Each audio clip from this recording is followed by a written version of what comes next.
अरे दिनेश बेटा शिकतोय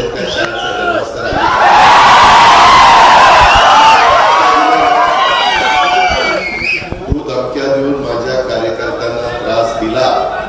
आणि मी जर तुझ्या मागे लागलो आमच्या ग्रामीण भागात म्हणतात कण जिल्ह्याचा कण परत तुला सतत अजित पवारच गोळा सोडतो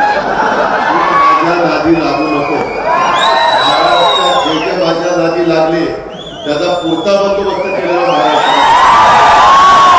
अरे तू तर किस झाड की पत्ती आहे